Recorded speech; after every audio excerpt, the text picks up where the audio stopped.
este, ¿qué se hacía en el caso de las bacteriurias asintomáticas? ¿Tratamiento en qué grupos?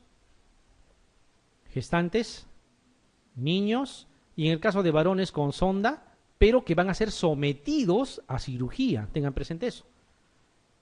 Si no van a ser sometidos a cirugía ni nada más, no, se deja así, no hay ningún problema. ¿Ya? Y fíjense, justamente esta pregunta hace referencia a eso. Dice, un paciente de 71 años, prostatectomizado, sin otros problemas de salud, portador de sonda uretral permanente, presenta bacteriuria, ¿ya? En 2 urocultivos. Bacteriuria. ¿Cuál es la actitud terapéutica más conveniente? Se supone que tiene su sonda, no tiene síntomas. Tratamiento antibiótico de amplio espectro. Tratamiento antibiótico según antibiograma. Cambio de sonda urinaria, antisépticos en vejiga urinaria, cambio de sonda urinaria y tratamiento antibiótico. ¿Qué harían?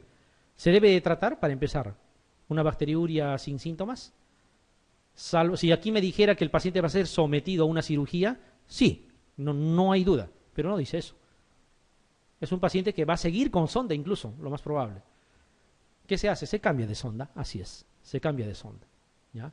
Y esto vamos a ampliarlo. Cuando tienen un paciente con candiduria, o sea, paciente con sonda y que tiene cándida en orina, así sea en cultivo, el tratamiento también es cambiar de sonda, ¿ya? Salvo que sea pues un inmunosuprimido, ¿no? Un paciente post-trasplantado, digamos. Ahí sí, bueno, tendrían que dar tratamiento. ¿Se entiende? ¿Ya? En gestantes sí se trata.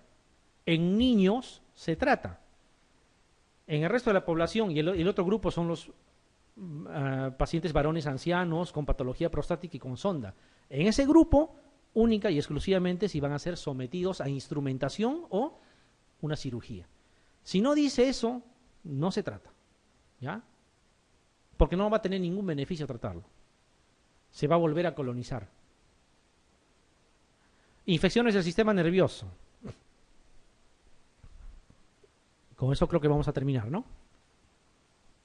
Ya, en las infecciones del sistema nervioso, bueno, de las tantas que existen, lo que más les van a preguntar en el examen es sobre las meningitis y sobre las encefalitis. Lo que más acostumbran preguntar, ¿ya? Acuérdense anatómicamente de las membranas que cubren al encéfalo. La dura madre que está casi en contacto con la calota, ¿ya? La aracnoide es la que sigue, y en el espacio subaracnoideo, o sea, debajo del aracnoides, va a circular el líquido cefalorraquídeo, como ustedes saben, ¿ya? Y justamente esa es la zona donde puede en algún momento afectarse, infectarse, y vamos a tener cuadros de meningitis. Entonces, la meningitis es la infección de pía madre y aracnoides y del líquido cefalorraquídeo en el espacio subaracnoideo, justamente lo que estamos viendo, ¿ya? Por lo tanto, el examen de qué cosa vamos a hacer para determinar si es o no meningitis, del líquido cefalorraquídeo, ¿ya? Por eso es que se hace el estudio del líquido cefalorraquídeo, ¿ya? Y como no vamos a abordarlo por el cráneo, nosotros nos vamos a una zona donde sea más accesible. Y prácticamente esta misma anatomía es hasta terminar la médula. Por eso es que hacemos la punción lumbar, ¿no? En la zona lumbar. Aquí está bien claro, entre L3 y L4, en este espacio, ¿ya? Entre vértebra y vértebra, nosotros vamos a hacer la punción, acuérdense siempre con 90 grados, con el bisel hacia arriba, hasta llegar a la vista a un vacío que se nota en el tacto. Estamos llegando al espacio subaracnoideo. De ahí vamos a retirar líquido cefalorraquídeo. Alguien me dirá, ¿cuánto se tiene que retirar como máximo? Se dice que se tiene que retirar como máximo, o en todo caso en promedio, no como máximo, sino eso es lo que se debe retirar siempre, ¿ya? Líquido cefalorraquídeo hasta que la velocidad del goteo sea 1/3 del inicial. O sea, tú introduces la aguja y ves de repente un goteo, más o menos calculas la velocidad del goteo, hasta que la velocidad de ese goteo del líquido cefalorraquídeo sea 1/3 de lo que era al inicio, ahí puedes retirar la aguja. Mientras eso no hay problema. Así saques 5 frascos, 6 frascos, no hay problema, ¿ya? Y si miden la presión de apertura, mucho mejor. ¿En qué consiste medir la presión de apertura? Que en este dispositivo que estamos mostrando, ustedes coloquen un equipo de venoclisis, lo pongan de forma vertical y vean cómo sube el líquido cefalorraquídeo y miden esa distancia. Por decir 8 centímetros. Entonces sacan líquido hasta que sea más o menos un tercio de esos 8 centímetros. Es otra forma, pero es más complicado. ¿Ya? Más o menos con calcular el goteo es importante.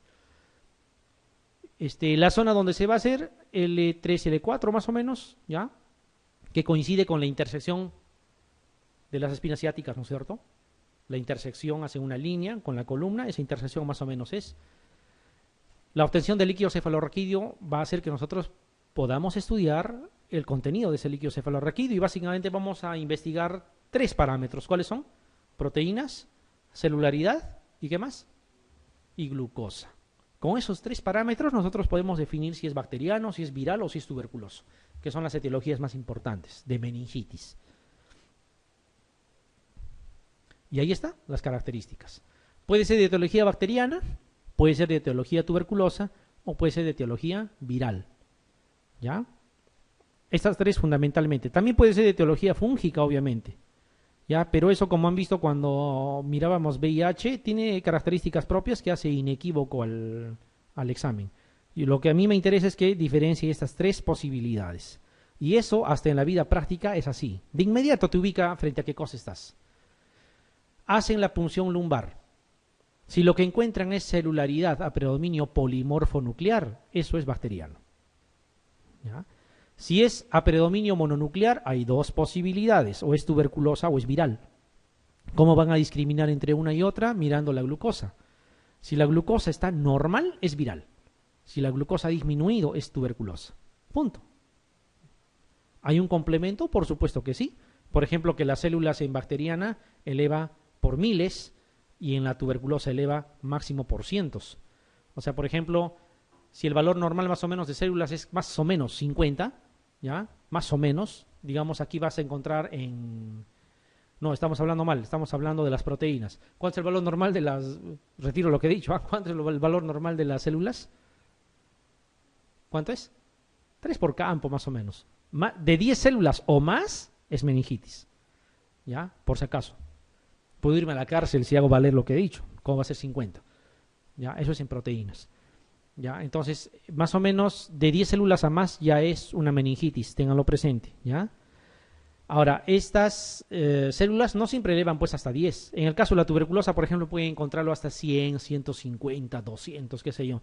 Pero en la bacteriana va a estar 1500, 3000, 4000 células.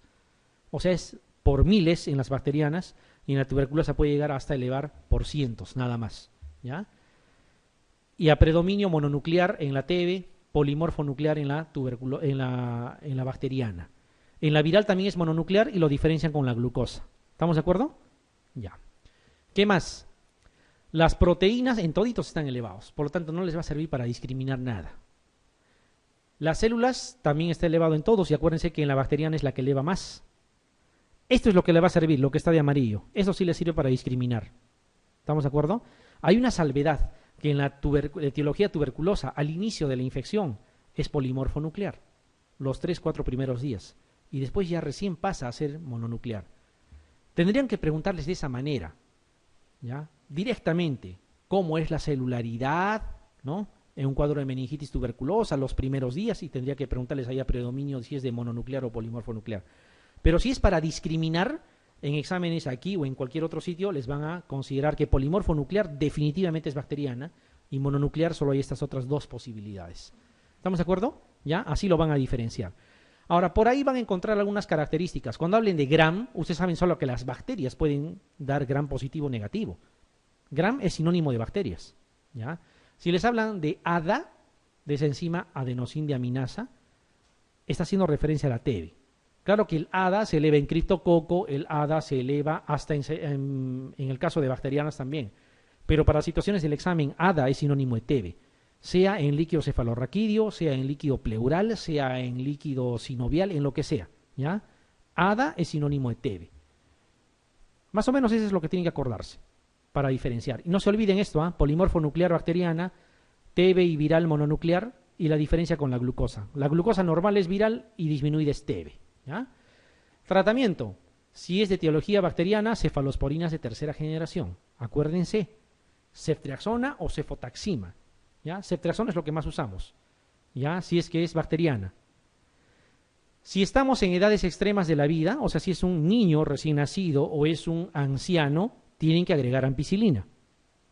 O sea, su ceftriaxona o cefotaxima más ampicilina para coberturar Listeria monocytogenes, que está presente en esos grupos de edad. ¿Ya? Ampicilina, acuérdense. Y también si es un paciente con comorbilidad, o sea, si es un paciente que tiene, por ejemplo, cáncer, si es un paciente que tiene diabetes, si es un paciente alcohólico, entonces tendrán que agregarle ampicilina también, ¿ya? Pero para todo lo demás, solamente cefalosporina de tercera generación. Esto hay que acordarse bien. Para el tratamiento tuberculoso no hay ningún problema, es el mismo tratamiento antituberculoso que conocemos, con la salvedad que hay que agregarle corticoides, ¿ya? En las meningitis por tuberculosis, las corticoides tienen que estar presentes. ¿Por qué? Porque mejoran la sobrevida del paciente. Evitan las secuelas estructurales a nivel de meninges. Otras formas de TB donde se agrega corticoides, ¿cuál es? La TB miliar, por ejemplo. También se tiene que agregar corticoides, ¿ya? Cuando es etiología viral, aciclovir por vía endovenosa. Y si es fúngica, si es por hongos, es anfotericin, como en el caso del criptococo. ¿Ya? Más que todo, acuérdense aquí, bacteriano, tercera generación, con o sin ampicilina, dependiendo si están en edades extremas de la vida o tienen alguna comorbilidad del paciente. Tuberculoso, tratamiento anti-TB común y corriente más corticoides. Y viral, aciclovir parenteral, ¿ya? Acá más o menos es lo mismo, ¿ya? Más o menos lo mismo. Hay varias posibilidades de causas infecciosas, ¿ya? Van a ver que si no lo clasificamos de esta forma, se hace un poquito más engorroso, porque aquí está mezclando como infecciosa a la tuberculosa, a la bacteriana, a la viral precoz incluso. Acá vuelve a mencionar a la tuberculosa y un poco que se van a complicar. Entonces, de preferencia, hagan uso de este cuadrito, ¿ya? Uso de ese cuadro. Según edad, hay algunas incidencias más importantes. Por ejemplo, en los neonatos, ¿cuál era la bacteria que colonizaba canal vaginal de mujeres gestantes a término? Lo que habíamos dicho, estreptococo del grupo B, ¿ya? Estreptococo del grupo B. Por eso es que en los neonatos, o máximo menores de un mes, una meningitis podría estar implicada el estreptococo del grupo B, porque ha pasado por el canal del parto y obviamente se ha podido contaminar, ¿ya? Además, en edades extremas de la vida, teníamos que agregar a la listeria, ¿sí?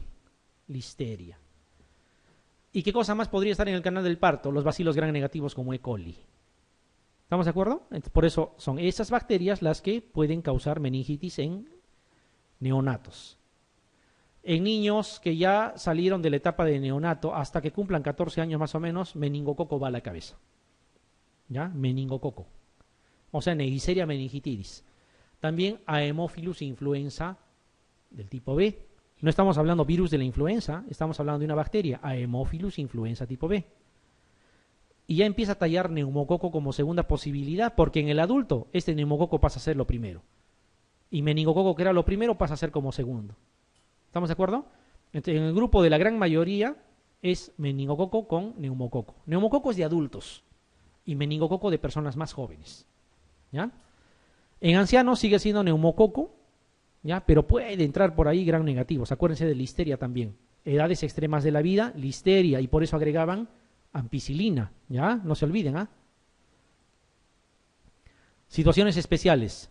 Traumatismo craneoencefálico y hace meningitis, neumococo, ¿ya? Porque tiene que ver con la colonización de senos paranasales, por ejemplo, ¿ya? Y que puede llegar a meninges debido al traumatismo, acuérdense. Procedimientos neuroquirúrgicos, y aquí se puede agregar incluso posteriores a una fractura de base de cráneo, qué sé yo, estafilococo, ¿ya? Cuando se hace procedimientos neuroquirúrgicos, estafilococo aureus. Cuando hay infecciones de Shuns de líquido cefalorraquídeo, o sea, por ejemplo, con derivaciones ventrículo-peritoneales, eso ya saben, ¿cuál era la bacteria implicada cuando hay dispositivos vasculares? Estafilococo epidermidis, ¿ya? O sea, los coagulasa negativos. Solamente recordar lo que ya hemos hablado.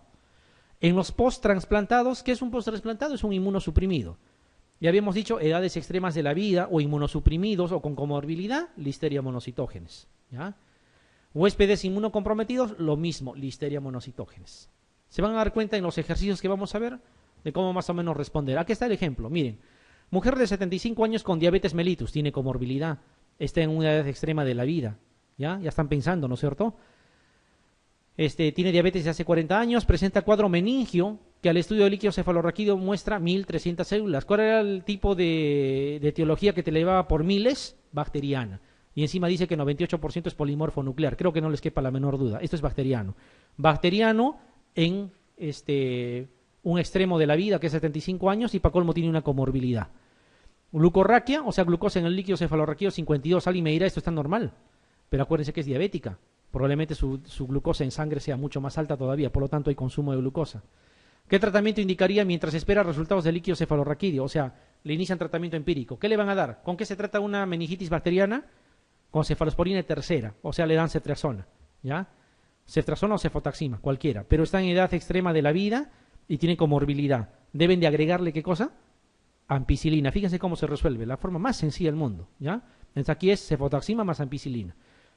Porque de lo contrario, ustedes pueden llegar a discernir el diagnóstico, pero van a confundirse en el momento de elegir cuál es la alternativa. Vamos a la siguiente, ¿ya? Pero antes, continuemos todavía con esta parte. ¿Qué cosa es la Listeria monocitógenes? Por si acaso, es un bacilo, ya lo hemos dicho, gram positivo, intracelular, es aerobio. Cuidado que hay portadores sanos, ¿ya? De Listeria monocitógenes.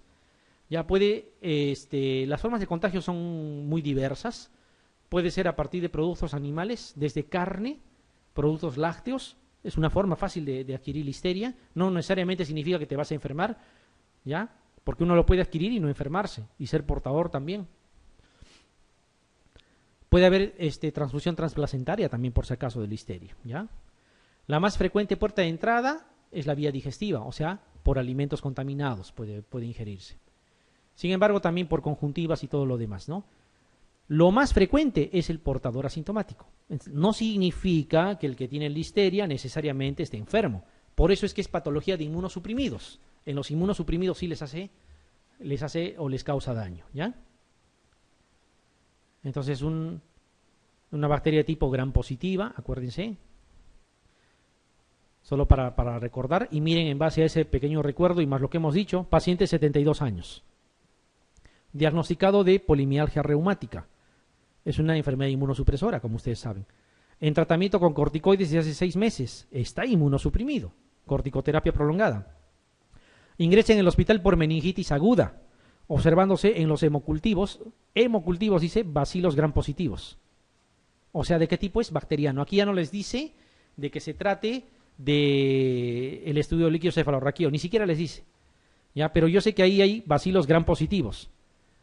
¿Ya? Es un inmunosuprimido por corticoterapia prolongada, está en una edad extrema de la vida, ¿ya? Y tiene un cuadro de meningitis. Si aquí es bacteriana lo del hemocultivo, debe de ser una meningitis bacteriana. ¿Cuál es el germen que está implicado? ¿Cuál de las siguientes enfermedades tiene el paciente? ¿Cándida, listeria, botulismo, meningococo o turalemia? ¿Qué dirían? Así es, ¿ya? Entonces así lo van a más o menos diferir, ¿ya? Así lo van a definir. Siguiente.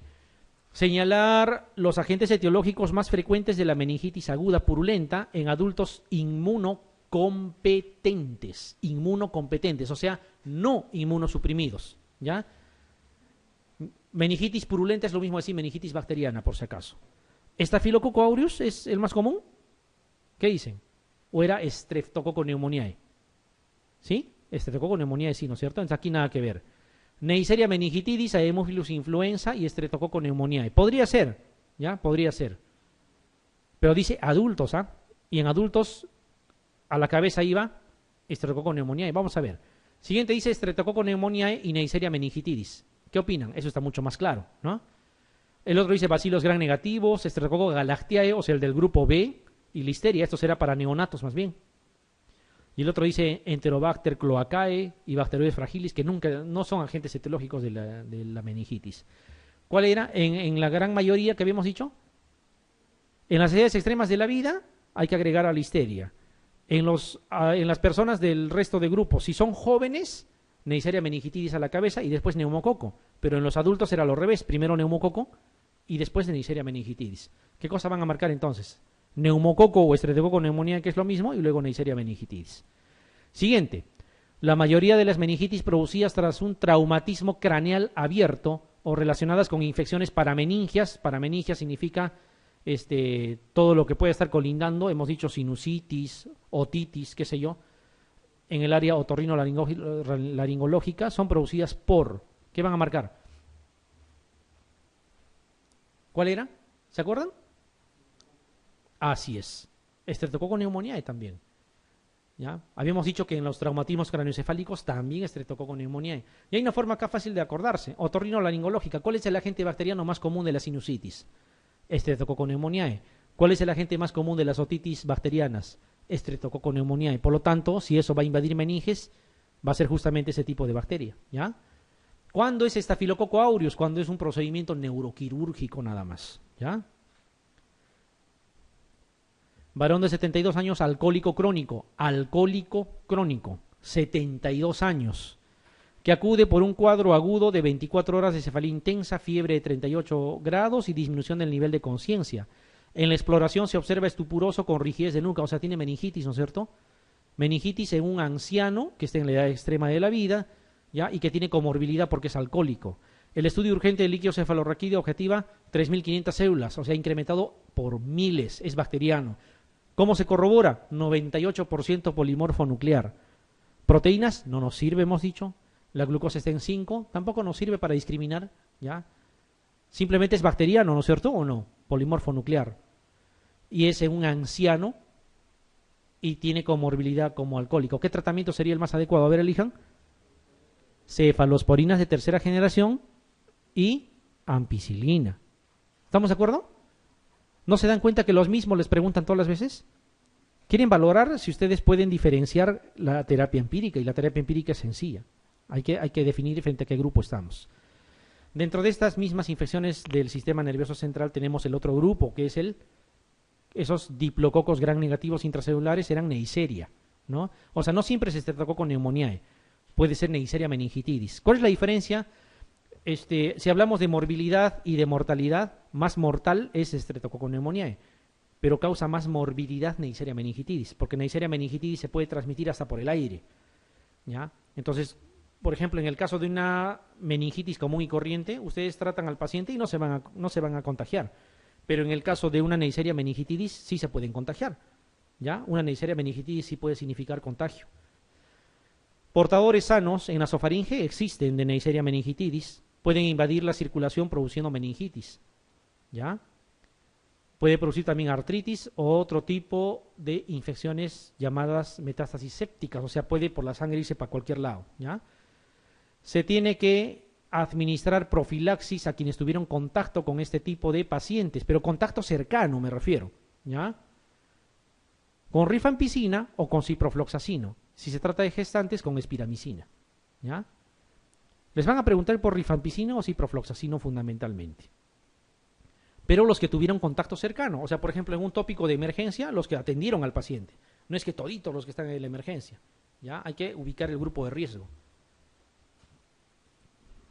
Miren, por ejemplo, aquí, y eso es lo que les preguntan. Niño de 6 años es diagnosticado de meningitis por Haemophilus influenza tipo B. Esto es importante. Me olvidé decirles. Neisseria meningitidis y Haemophilus influenza tipo B requieren profilaxis en los que atienden. ¿Estamos de acuerdo? ¿Ya? Neisseria meningitidis y Haemophilus influenza tipo B requieren profilaxis. La profilaxis es la misma, la que hemos dicho, o rifampicina o ciprofloxacino, ¿ya? Dice, niño de 6 años diagnosticado de meningitis por Haemophilus influenza tipo B. La pauta de profilaxis entre los convivientes más correcta es administrar vacuna. La vacuna es antes. No puede ser vacuna después ya que te has expuesto a la bacteria. Esta otra vacuna tampoco, ninguna de las dos. Gamma-globulina dice, quizá podría servir, pero no es lo específico. ¿Qué cosa habíamos dicho? ¿Cuál era la profilaxis? Así es, rifampicina o ciprofloxacino. La rifampicina se da 4 días y el ciprofloxacino es una sola dosis, ¿ya? Funciona parecido. Aquí, ¿qué cosa van a marcar? Rifampicina. Era cuestión de que se acuerden nada más. La profilaxis, no se olviden, tanto para Neisseria meningitidis como para Haemophilus influenza tipo B, es rifampicina 4 días, o en todo caso dan ciprofloxacino una sola dosis. Se ha detectado un caso de meningitis meningocócica, es lo mismo, ¿ya? En un niño de 5 años que acude a un colegio. Por el momento no se conoce el serogrupo causante de la enfermedad. Esto es frufru, no tiene ninguna trascendencia en la pregunta. Aquí lo importante, que se ha detectado un caso de meningitis meningocócica en un colegio, en un niño de 5 años. La actuación correcta en este momento con los niños y profesores del colegio es administrar. ¿A todo el colegio le darán? A los que tienen contacto cercano, ¿ya? Lo que habíamos dicho. Quimioprofilaxis a todos, no sabemos a qué se refiere. Quimioprofilaxis más vacunación. Ya saben, la vacuna nunca puede ser después que ya te has expuesto, ya no tendría mucho sentido. Quimioprofilaxis a lo de la misma clase, eso está un poco más claro. Quimioprofilaxis más vacunación tampoco tiene que ver, y vacunación a todos tampoco. ¿Cuál es la alternativa correcta? Quimioprofilaxis a los de la misma clase, ¿ya? O sea, tienen que ustedes circundar el riesgo para ver más o menos frente a qué cosa estamos. A los 3 meses de un trasplante renal, 3 meses de un trasplante renal, un paciente trasplantado es un inmunosuprimido, por si acaso. Un paciente acude con fiebre y cefalea. El examen de líquido cefalorraquídeo mostró 1230. Más de 1000, ¿qué cosa era? Bacteriano. 85% mononuclear. Acá había una cosa muy interesante, lo vamos a conversar, ¿ya? Esto ya les haría dudar, ¿no es cierto? Si les dijeran mononuclear. Tranquilos, vamos a aclarar ese tema. Glucosa en 23 y la glicemia está en 90, o sea, hay consumo de glucosa, proteínas en 1200, y aquí dice, y bacilos gram positivos en la tinción gram. ¿A cuál le van a hacer caso? ¿A bacilos o a las células que son mononucleares?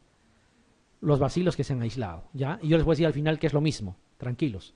El diagnóstico más probable es, si se olvidan por el momento de esos mononucleares, ¿qué cosa pueden decirme? Esta es una etiología bacteriana donde están presentándose bacilos gram positivos y es en un post-transplantado, o sea, un inmunosuprimido, ¿ya? ¿Qué bacteria está implicada ahí? Así es, ¿ya? Así es. Entonces sería por Listeria monocitógenes. Les adelanto algo. La Listeria monocitógenes, eso no se los había comentado, en situaciones específicas puede presentarse como mononucleares, por si acaso. La Listeria nada más. Todas las demás bacterias se presentan como polimorfo nuclear, ¿ya? ¿Se entendió? ¿Qué etiología es la más probable como causa de meningitis purulenta en un adulto con otitis? Otra forma de preguntar. Creo que ya está claro eso. ¿Cuál es? Neumococo. Ya lo hemos dicho, ¿no es cierto o no? En sinusitis, neumococo también. ¿Ya? Acuérdense, tanto en sinusitis como en otitis, por si acaso, el agente etiológico más común, bacteriano, porque el agente etiológico más común es viral, pero el bacteriano más común es neumococo, por lo tanto, pueden invadir fácilmente meninges, y obviamente va a seguir siendo neumococo. El aislamiento de cocos en racimos, gram positivos en el líquido cefalorraquídeo. A ver, hasta ahí nada más dígame, ¿qué tipo de bacteria es? ¿Cuáles son cocos gram positivos en racimos? En cadena strepto en racimos estafilococo, ¿sí o no? Hasta ahí es un estafilococo en líquido cefalorraquídeo. En un paciente con meningitis ocurrirá con más probabilidad en el siguiente caso. Ajá, vamos a ver. O sea, una meningitis por estafilococo, eso les están diciendo. ¿En cuál de los que están acá yo espero encontrar? ¿En un neutropénico? ¿En un inmunodeprimido? ¿En alguien que tiene válvula de derivación de líquido cefalorraquídeo? ¿En uno que tiene traumatismo craneoencefálico? ¿O en todo caso es el germen más común en el paciente previamente sano? ¿Qué van a elegir? ¿Dónde encuentro yo un estafilococo? ¿No se entiende? Estaríamos partiendo de cero, ¿ah? ¿Cuál es? ¿Alguien ya lo ha dicho por ahí? ¿Qué cosa es una derivación? No es un dispositivo.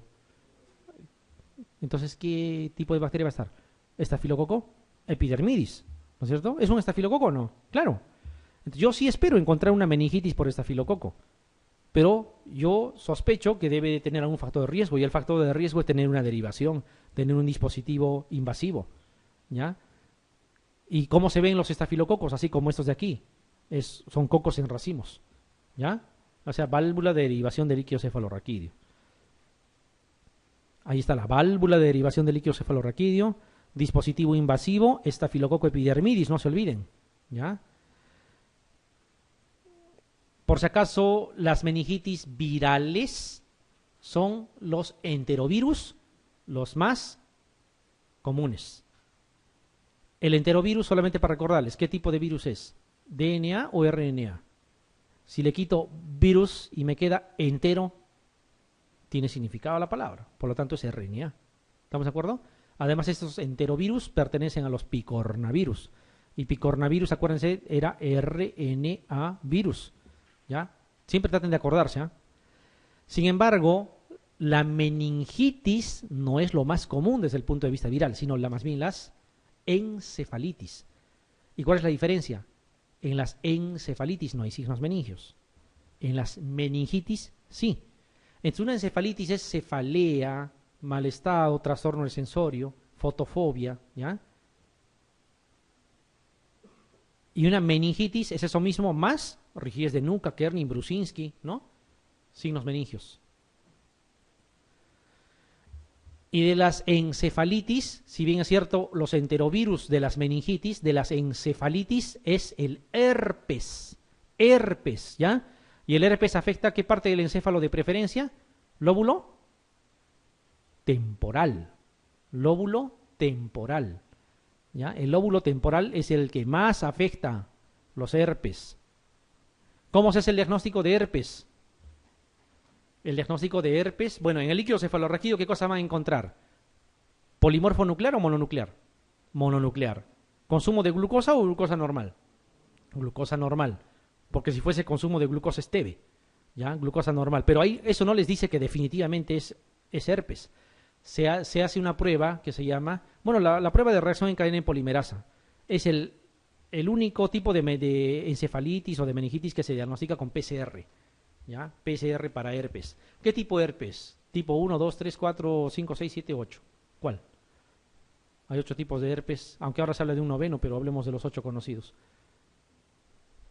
Herpes tipo 1, por si acaso. ¿Ya? Herpes tipo 1. Entonces, cuidado con las personas que hacen trastorno sensorio después de haber tenido un herpes labial. Ahí tiene que haber nexo. ¿Y el tratamiento con qué? Con aciclovir. ¿Ya? Aciclovir. Por vía endovenosa, 21 días. Ante la sospecha hay que iniciar. ¿Por qué? Porque puede traer secuelas permanentes. ¿Ya? Secuelas permanentes. Acuérdense lo que hemos dicho. En viral tiene que haber mononuclear y la glucosa normal. ¿Ya? Tiene que ser normal con la glucosa normal. Eso ya lo hemos comentado. El tratamiento de viral, aciclovir. ¿Con qué se hace el diagnóstico? Habíamos dicho, reacción en cadena en polimerasa. Ustedes saben que no es otra cosa que amplificar una secuencia de DNA, ¿ya? Para poder compararlo con patrones establecidos y decir esto es, ¿el herpes es de qué tipo? ¿RNA, DNA? Todos los herpes son DNA. Todos, ¿ya? En la TAC se puede ver esto, o en la resonancia, perdón, miren. Puede haber lesiones de este tipo que parecieran ocupantes de espacio. Y no es exactamente ocupante de espacio si ustedes lo observan, es simplemente un cambio de la intensidad, ¿no? En una resonancia. Lóbulo temporal, cuidado, ¿ya? Herpes. ¿En qué situación clínica el uso de la reacción, miren lo que preguntan, ¿ah? ¿En qué situación clínica el uso de la reacción en cadena en polimerasa se ha convertido en la técnica de referencia para realizar su diagnóstico? Diagnóstico de SIDA, tuberculosis pulmonar no bacilífera, síndrome mononucleósico por citomegalovirus, encefalitis por herpes simple, meningitis meningocócica. ¿Qué van a elegir? Encefalitis por virus herpes. Ese es el gol estándar. Por si acaso, se puede usar para todo lo demás también PCR, pero no es el gol estándar. Diagnóstico de infección VIH es ELISA y después Western blot. ¿Alguien podría usar PCR? Podría usar, pero no es el gol estándar. En el caso de encefalitis, la única forma de diagnosticar que es herpes es así. PCR para herpes, tipo 1. Varón de 18 años con historia de anorexia y depresión leve en los últimos meses. Acudió por 6 días de cefalea y fiebre. Fue tratado con un antibiótico que no recuerda. El examen neurológico evidenció leve rigidez de nuca. El escáner craneal fue normal, o se le han hecho TAG probablemente. La punción lumbar, esto es lo que nos interesa. Hay un compromiso neurológico, ¿no es cierto? Le han hecho punción lumbar. 550 leucocitos. ¿Estamos de acuerdo? Proteinorraquia, no nos sirve de mucho. Glucorraquia, de 8. ¿Hay consumo de glucosa? Sí hay consumo de glucosa. ¿Ya? Señale el diagnóstico menos probable de entre los siguientes. ¿Cuál de los que están acá no podría ser de acuerdo a esos resultados? Ustedes saben que al final nos sirve las células.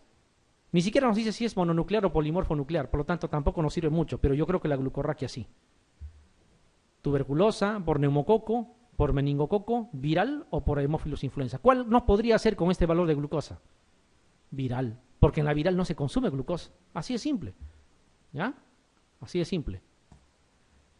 Siguiente. Los agentes causales más frecuentes de meningitis viral. Meningitis, no encefalitis. ¿Cuáles eran?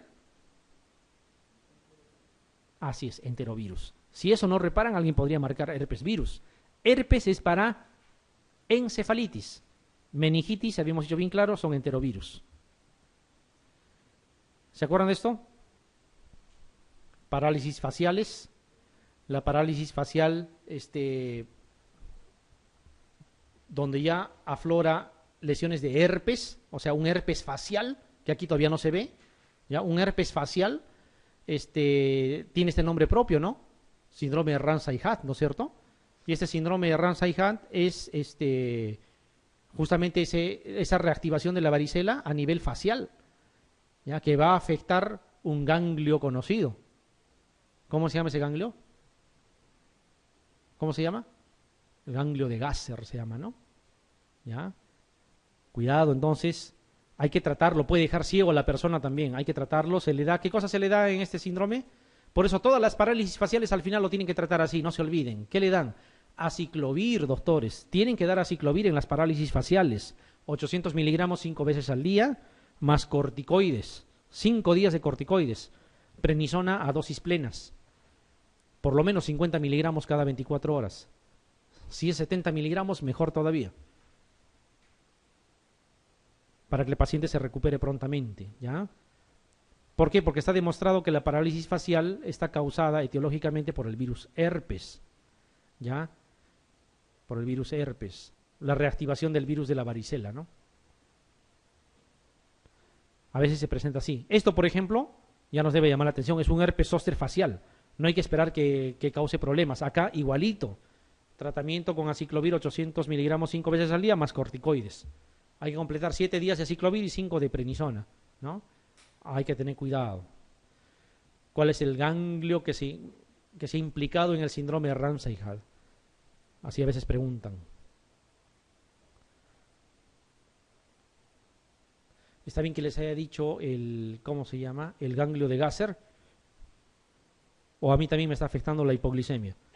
¿Qué dicen? Ya, no es el ganglio de Gasser. ¿Cuál es? ¿Alguien ha dicho por ahí? Ah, ese es el ganglio, así es, geniculado. Ya retiro, no es el ganglio de Gasser, cuidado. Es el ganglio geniculado. Aquí más bien no se vayan a confundir con el ganglio de Ramsay-Hunt, ¿ya? Esto es un nombre que le han puesto a propósito, para que digan, como la enfermedad es síndrome de Ramsay-Hunt, debe ser el ganglio de Ramsay-Hunt. Es el ganglio geniculado, ¿ya? Es el ganglio geniculado. No es el ganglio de Gasser, cuidado. Bueno, hasta ahorita las cosas que me equivoco lo aclaro, en el momento, para que no haya de que me denuncien. ¿Ya? Ganglio geniculado, doctores. Pregunta directa, ¿no?